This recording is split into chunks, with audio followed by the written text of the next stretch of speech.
చిలకగూడలో bumper offer 3,75,00,000కి G+2 4 BHK villa కొనండి. నెలకు 1,00,000 rent guarantee. Terms and conditions apply. అంటే 40 సంవత్సరాల నుంచి అమ్మగా చూస్తూనే ఉన్నాం మిమ్మల్ని. ఎందుకని ఒక 5, 6 సంవత్సరాల నుంచి కొంత తగ్గింది ఆ రోల్ అంటే ఇప్పుడొచ్చే మోడ్రన్ అమ్మలకి అలవాటు పడ్డారా హీరోస్, డైరెక్టర్స్?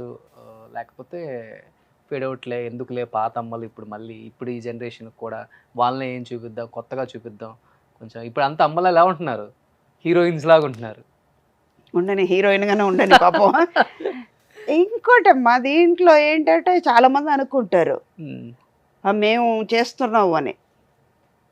మాకున్న రికార్డు వేరే. ఒక డైరెక్టర్ ఈవీవి గారి దగ్గర 17 పిక్చర్లు చేశాను, రాఘవేంద్ర గారి దగ్గర 15 పిక్చర్లు చేశాను, కృష్ణ గారితో ఒక 6 పిక్చర్ చేశాను. ప్రతి హీరో అందరు ఫ్యామిలీతో, పెద్దరామారావు గారి దగ్గర నుంచి జూనియర్ ఎన్టీఆర్ వరకు చేశాను. వాళ్ళ ఫ్యామిలీలో అందరితో వర్క్ చేశాను. ఇప్పుడు ఉన్న వాళ్ళకి చెప్పుకోమనండి రికార్డ్ లేదు కదా. వాళ్ళే ఇప్పుడు 2 పిక్చర్లు చేస్తారా అన్నది లేదు. వాళ్ళ స్టెబిలిటీ లేదు కదా వాళ్ళ దగ్గర. అలా అన్నప్పుడు వాళ్ళు మేము చేసుకున్నాం అంటే చెప్పుకోవడానికే లేదు. చేయగలరా అంటే ఇప్పుడు మోడర్న్గా చెయ్యొచ్చు. ఓకే, నేను చెయ్యలేను అని కాదు. నాకేంటంటే ఇప్పుడు ఇది వాటర్ బాటిల్ ఉంది, ఇక్కడ ఫ్లవర్ వేస్ ఉంది, ఒక పెన్ ఉంది, ఒక పేపర్ ఉంది అంటే ఇప్పుడు ఏ మదర్కి ఎక్కడ ఒక క్యారెక్టర్ ఇచ్చారంటే ఏ మదర్కి ఫుల్ లెంత్ క్యారెక్టర్ ఉంది? ఏ పిక్చర్లో చూసినా ఏ మదర్ ఒక డైలాగ్ మాట్లాడతారు, ఒక ప్రాపర్టీ లాగా నించోబెడతారు. అది ఎందుకు సుధా చేయడం? దాని బదులు సుధాకి ఇచ్చే బదులు ఇంకా చిన్న ఆర్టిస్ట్కి ఇస్తే వాళ్ళు బతుకుతారు కదా, ఒక నెలైనా బతుకుతారు కదా వాళ్ళు. సూపర్. అది చేయడానికి చాలామంది ఉన్నారు కదా. నేను ఆ క్యారెక్టర్ చేసి ఈ క్యారెక్టర్కి వచ్చి నించున్నానంటే నా మనసు ఒప్పుకోవట్లా. సెల్ఫ్ సాటిస్ఫాక్షన్ లేదు. అలా ఎన్ని సినిమాలు రిజెక్ట్ చేశారు ఈ మధ్య? చాలా వరకు ఫిల్టర్ చేశాను. అలా చేస్తుంటే నేను ఇప్పుడు 1000 దగ్గరికి వస్తున్నాను. ఇంకా ఒక 15-20 పిక్చర్లు చేస్తే 1000 పిక్చర్కు అయిపోతుంది. ఇంకోటి నాకు ఒక అడ్వాంటేజ్ ఏంటంటే, నాకు ఇందాక మనం చెప్పినట్టు 5 లాంగ్వేజ్ చేసిందంతా 100 days పిక్చర్స్. పెద్ద పెద్ద డైరెక్టర్స్, పెద్ద పెద్ద కన్సర్న్స్. ఒక పీరియడ్తో ఆగిపోయింది. ఒక మ్యాగజైన్లో వచ్చింది, ఒక 3-4 years ముందు కూడా వచ్చింది. మదర్ క్యారెక్టర్ అనేది ఇక్కడతో ఆగిపోయింది. నేను నా ఫోటో వరకు పెట్టేసి ఒక కన్నాంబ గారి నుంచి అలాగ తీసుకొచ్చి సావిత్రి గారు, తర్వాత ఎంవి రాజమ్మ గారు, తర్వాత సుజాత గారు, వీళ్ళందరూ వచ్చి జయసుధ, సుధా, అన్నపూర్ణమ్మ, వీళ్ళందరూ వచ్చి లాస్ట్లో సుధా అని ఆగిపోయింది. వాళ్ళు తెలియకుండా రాసి ఉంటారు అది చెప్పండి. అంతే, సుధాతో ఆగిపోయింది కదా. బట్ ఇప్పుడు వస్తున్న మోడ్రన్ అమ్మల్ని మీరు చాలా మంది చూశారు. మీ టైంలో ఉన్న ఆర్టిస్టులు కూడా కొంతమంది చేస్తున్నారు మోడ్రన్గా కష్టపడి మరి. ఒక పర్ఫెక్ట్ ఓకే ఈమె మోడ్రన్ అమ్మగా కూడా బాగా సెట్ అయింది అనిపించిన ఆర్టిస్టులు అంటే ఎవరని చెప్తారు? నాకు ఎవరు ఇప్పుడు అయితే అనిపించలేదు నాన్న. టు బి ఫ్రాంక్ చెప్పాలంటే ఎవరిని అనిపించట్లా. ఎవరి క్యారెక్టర్ వాళ్ళది అంతే. ఆ క్యారెక్టర్ వరకు చూస్తున్నాం. ఇందాక ఒక సాంగ్ చూశాను, మేము చేసాం, నేను, భరణి గారు, రాఘవేంద్ర గారిది, బ్రహ్మానంద గారు పెద్ద అబ్బాయి గౌతమ్ చేశాడు. ఆ పల్లకిలో పెళ్లి కూతురు శారీ గురించి ఒక సాంగ్ ఉంది, చీరలోని గొప్పతనం ఏంటన్నది. ఇప్పుడు ఆయన చెప్పింది కరెక్టే. ఎప్పుడైనా ఎండకి వెళ్తున్నాం, గొడుగులాగా వాడుకోవచ్చు. పిల్లలకి పాలు తాగిన తర్వాత ఇది పెద్ద గుడ్డ. ఒక్కొక్కసారి నేను అంటాను, వీళ్ళు వెట్లది ఇవ్వలేదు, షూట్లో ఉన్నప్పుడు వెట్లది క్లాత్ అంటాం, చెమట పడుతుంది, లేదు అనగానే ఇదిగో అలా అనేస్తాం. ఇది పెద్ద హ్యాంకర్చిఫ్, ఇది కప్పుకోవచ్చు. ఏమీ లేకపోయినా చలికి కప్పుకుని పడుకోవచ్చు. చాలా వరకు ఉంది శారీలో. మోడర్న్ డ్రెస్లో కూడా చేయలేము. చూపే వేరేగా ఉంటుంది. కొంతమంది చూపు ఓ బాగుంది కదా డ్రెస్ అనుకుంటారు, కొంతమంది అంటారు. అవన్నీ ఎందుకు? మంచి శారీ కట్టుకుని వెళ్తే అది మంచి శారీయో లేదా ఫేడ్ అయిన శారీయో బాగుందండి. మనం ఫస్ట్ ఎంట్రీలో బాద్షాకి ఒక సాంగ్ వేసాం, జూనియర్ ఎన్టీఆర్తో కలిసి కాంబినేషన్. మీరు పెద్ద ఎన్టీఆర్ గారితో యాక్ట్ చేశారు, కూతురుగా అన్ని రకాలుగా చూసాం మేము. అండ్ చిన్న ఎన్టీఆర్తో కూడా స్టెప్లు వేశారు. చిన్న ఎన్టీఆర్ ఎలా ఉంటుంది ఆ స్వభావం? కానీ చాలా మంచి పిల్లోడు, డౌన్ టు ఎర్త్, అల్లరి పిల్లోడుగా ఉండేవాడు.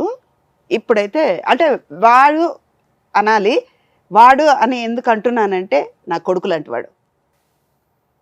మేబీ ఆయన స్టేటస్ వారు అనాలి, కానీ నా కళ్ళ ముందు పెరిగిన పిల్లలు నా పిల్లలు లాంటి వాళ్ళు, వాళ్ళు నా కొడుకు లాంటి వారు. ఆ పిల్లోడిని నేను అలా చూశాను. అంత అల్లరి, మామూలు అల్లరి కాదు ఆ పిల్లోడిది.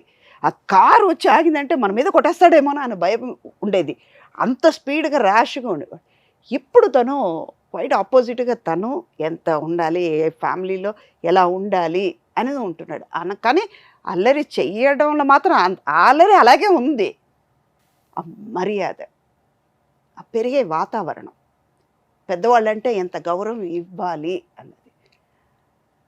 మొన్న భాషలో కూడా చూసేటప్పుడు తను అదే అన్నారు, మీ తాతగారితో కూడా నేను పనిచేశాను, ఇప్పుడు మీతో కూడా పనిచేస్తున్నానంటే చాలా గర్వంగా ఉందయ్యా.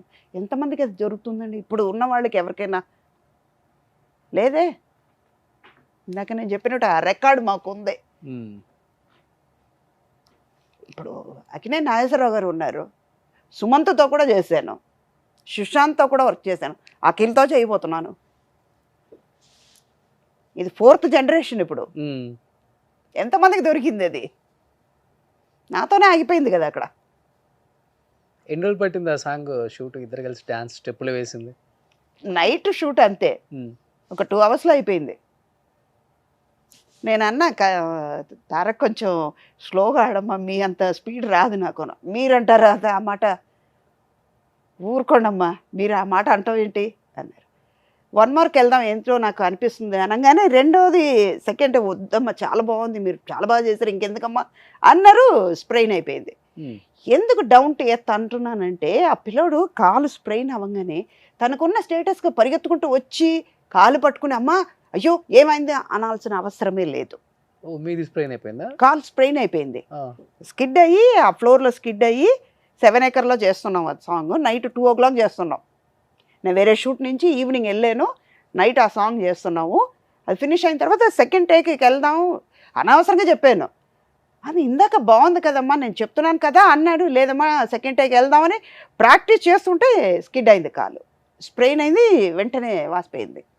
తను వచ్చి స్ప్రే చేసి కాలు పట్టుకుని, లేదు నాన్న అంటే, లేదమ్మా మీరు అమ్మలాంటి వాళ్ళు, మీరు చేయడం తప్పు లేదు అన్నారు తను. అంటే నేను హీరో ఎందుకు చేయాలి? అది చూడండి అయ్యా, చెప్పడానికి క్షణం పట్టదు. అలా ఇలా చూసి వెళ్ళిపోయే వాళ్ళని కూడా చూసాం. అది చెయ్యొచ్చు కానీ చేయలేదు. God bless. ఈరోజు పాన్ ఇండియా స్టార్ అయ్యారు, అందుకే ఆ డౌన్ టు ఎర్త్ ఉండబట్టే కదా. మేబీ అయ్యి ఉండొచ్చు. మీలాంటి వాళ్ళు చెప్పడం అదంతా బ్లెస్సింగ్గా తీసుకుంటున్నాను. మేబీ మీరందరూ చిన్నవాళ్లే అయినా కూడా ఇది కొంతమంది నోట్లో అంటున్నారు కదా, అదంతా నాకు దొరికింది కదా. సో ఒక పాన్ ఇండియా స్టార్ గురించి చెప్పారు, ఇంకిద్దరు పాన్ ఇండియా స్టార్స్ మిగిలిపోయారు మీరు చెప్పాల్సిన వాళ్ళు, ప్రభాస్ అండ్ అల్లు అర్జున్. ఈరోజు మీరు యాక్ట్ చేసినప్పుడు ఒక సౌత్ ఇండియా స్టార్స్ లేకపోతే తెలుగు స్టార్సే మీరు వర్క్ చేసినప్పుడు తెలుగు వరకే తెలుసు, అండ్ అల్లు అర్జున్ గారు అంటే మల్లు అర్జున్ అక్కడ కొంత తెలుసు. బట్ ఈరోజు పాన్ ఇండియా, పాన్ వరల్డ్ అయిపోయారు. ఎలా ఉంటుంది? కానీ ఇది ఇప్పుడే కాదు నాన్న, నేను మలయాళం పిక్చర్ చేస్తున్నాను, దట్స్ 2000 అనుకుంటా. అల్లు అర్జున్ని అప్పుడు ఆర్య అవన్నీ వరుసగా వచ్చింది, బన్నీ అవన్నీ వచ్చిన టైం అది. మలయాళం పిక్చర్కి వెళ్తే నన్ను ఇలా ముట్టుకుని చూసేవాళ్ళు అక్కడ ఉన్నవాళ్ళు. అదేంటయ్యా ఇలా చేస్తున్నారు అంటే, లేదమ్మా అల్లు అర్జున్ అంటే వీళ్ళకి చాలా ఇష్టం, అటు మీతో కలిసి పనిచేశారు కదా, మిమ్మల్ని ముట్టుకుంటే అర్జున్ని ముట్టుకున్నట్టు చాలా హ్యాపీగా ఫీల్ అవుతారమ్మా, సెకండ్ ఇవ్వండి అనేవాళ్ళు ఆయన. అప్పుడే తను పాన్ ఇండియా ఆర్టిస్ట్ అయ్యారు. ఇప్పుడు మీరు చెప్పినట్టు పాన్ వరల్డ్, నేను అనేది 2000లోనే అయిపోయింది ఆయనకి. తర్వాత మహేష్ బాబు గారికి తనకు ఉంది, కేరళలో ఎక్కడికి వెళ్ళినా మహేష్ బాబు, ఈవెన్ కర్ణాటక వెళ్ళినా కూడా అది అందరూ అనేవాళ్ళు. ఇదే మాట మనం ఉపేంద్ర గారు అడిగారు, మరి ఇంతమందితో వర్క్ చేశారు, ఎవరితో మీరు కంఫర్టబుల్గా ఫీల్ అయ్యారు అన్న. ప్రతి ఒక్కరితోనండి అన్న, ఎందుకంటే వాళ్ళతో అలాగే చిన్నప్పటి నుంచి చూస్తున్నాం కదా. కృష్ణ గారితో చేశారు కాబట్టి మహేష్ బాబుని చూస్తాను. తర్వాత చిరంజీవి గారు మేము గ్యాంగ్ లీడర్ చేసేటప్పుడు రామ్ చరణ్ చిన్న పిల్లడు, ఎన్టీ రామారావు గారితో మేజర్ చంద్రకాంత్ చేస్తున్నప్పుడు జూనియర్ ఎన్టీఆర్ వచ్చి కూర్చునేవారు. తను చిన్న చిన్న పిల్లలు కదా, ఇప్పుడు వాళ్ళు పెరిగారు. మేజర్ చంద్రకాంత్లో మనోజ్ నా కొడుకు, తను అనేవాడు ఏదైనా తిడితే వాళ్ళు మదర్ తిడితే నేను ఆ అమ్మ దగ్గరికి వెళ్ళిపోతాను. అక్కడ నాచారం స్టూడియోలో నా రూమ్లోనే కూర్చునేవాడు, నేనే తినిపించేదాన్ని. మధ్యాహ్నం భోజనం నేనే వాడికి తినిపించేదాన్ని, నా ఊళ్ళోనే కూర్చునేవాడు. అలానప్పుడు పిల్లలు నా పిల్లల్లాగానే కదా వాళ్ళు. చాలా తక్కువ మంది దక్కుతుంది ఈ అదృష్టం. ఇప్పుడున్న స్టార్స్ని మనం ఇలా చూసాం, ఇప్పుడు ఇలా ఉన్నారు, చాలా హ్యాపీగా ప్రౌడ్గా కూడా ఉంటుంది, గర్వంగా ప్రౌడ్ ఉంటుంది. ఇప్పుడు ఉన్న వాళ్ళకి అది ఛాన్స్ దొరకలేదు. పిటియా ఉంది రియల్లీ, చాలా బాధగా ఉంది. వాళ్ళకి అది దొరకలేదు కదా. ఇంకోటి ఏంటంటే వీళ్ళందరూ ఆ బాండింగ్ మిస్ అవుతున్నారు ఇప్పుడు ఉన్నవాళ్ళు. మాకు అలా లేదు, మాతోనే కూర్చుని మాట్లాడేవాళ్ళు. మొన్న ఇప్పుడు సీతారా వాళ్ళది చేస్తున్నాను, వైష్ణవ్ తేజ్ మదర్గా. మళ్ళీ? నేను మళ్ళీ మొదలైంది. రావటం కొంచెం లేటే కానీ అంటే ఇందాక చెప్పినట్టు మంచి క్యారెక్టర్ ఉండాలి. మొన్న వాళ్ళు డేట్ అడిగేటప్పుడు ఇంకో పిక్చర్, కన్నడ పిక్చర్ని వెళ్తున్నాను, కన్నడ డైరెక్టర్, తెలుగు పిక్చర్కి నేను, కాశీ గారు ఆపోజిట్ క్యారెక్టర్. సుధా అంటే ఇలా కూడా చేస్తారా అన్నట్టు. అది రివీల్ చేయలేను. ఆ పిక్చర్ వచ్చేటప్పుడు మీరు చూడండి, ఓ ఇలా కూడా మీరు చేస్తారా అంటారు, ప్రతి ఒక్కళ్ళు అంటారు. ఒక ఆమె వచ్చేటప్పుడు అందరు అన్నారు కదా, బా భలే ఉంది ఆ క్యారెక్టర్, అంటే ఎంత సాఫ్ట్గా ఉండి చివరికి అలాగ తీస్తుంది, చేయగలుగుద్ది అనే పేరు వచ్చింది. అలాంటిది ఈ క్యారెక్టర్. ఆ పిక్చర్ చేస్తున్నప్పుడు వీళ్ళు ఫోన్ చేసి అడిగారు, సీతారా వాళ్ళు ఫోన్ చేస్తే క్యారెక్టర్ చెప్తున్నారు, బాగానే ఉంది కానీ డేట్స్ లేదమ్మా, కంపల్సరీగా వాళ్ళకి 4 days నేను ఇవ్వాలి అని, ఎలాగైనా 3 days ఇవ్వండి అని. ఆ డైరెక్టర్కి వెళ్ళి చెప్పాను, అమ్మ తప్పదమ్మా మీరు వెళ్ళిపోండి, నేను మార్చుకుంటాను. థ్యాంక్స్ టు ఆ డైరెక్టర్ గాంధీ గారికి. ఇచ్చిన 4 రోజుల్లో 1 day మాత్రం వర్క్ చేసుకుని మిగతా వర్క్ ప్లాన్ చేసుకుని 3 days నాకు ఇచ్చారు. ఇక్కడికి వచ్చిన తర్వాత తెలిసింది ఆ క్యారెక్టర్ మిస్ అవుతే ఎంత బాధగా ఉంటుందని. వాళ్ళు ఒక మాట అన్నారు, ఈ సెట్లో కంపల్సరీగా సుధాగారు ఉండాలయ్యా, భరణి గారు లేకపోయినా కూడా పర్వాలేదు, ఈ సీన్లో కంపల్సరీగా సుధాగారు ఉండాలి. 13 days వర్క్ చేశాను. ఆ 13 daysలో ప్రతి సీన్, ప్రతి షాట్ చూస్తే కంట్లో నీళ్ళు వస్తుంది, మనం చేసామా అని. వైష్ణవ్ అన్నారన్నమాట, మరి నిజంగా మీ కంట్లో చూస్తే నాకే ఏడుపు వస్తుందమ్మా, నేను గ్లిజరిన్ పెట్టుకోకూడదు అనుకున్నాను, మిమ్మల్ని చూడగానే మీ కంట్లో నీళ్లు చూడగానే నాకే కంట్లో పెట్టుకోరు మీరు అసలు. గ్లిజరిన్ పెట్టు, కానీ గ్లిజరిన్ ఎప్పుడు ఉంటుంది. దాసరి గారు ఒక జోక్ కూడా చెప్పారు దానికి, తన పేరు రాయగానే పక్కన ఒక 50 liters గ్లిజరిన్ అని రాయండి అయ్యా అన్నవారట. కానీ గ్లిజరిన్ ఉంటుంది, కానీ అది ఇందాక చెప్పినట్టు నవ్వినా ఏడ్చినా మొత్తం కన్నీళ్ళు వస్తూ ఉంటుంది కదా, అవసరమే లేదు. ఇప్పుడైతే మా నాన్నగారిని తలుచుకుంటే ఆటోమేటిక్గా వస్తుంది. సుమన్ టీవీలో మీ పర్సనల్ అండ్ బిజినెస్ ప్రమోషన్స్ కోసం కింది నెంబర్కి కాంటాక్ట్ చేయండి.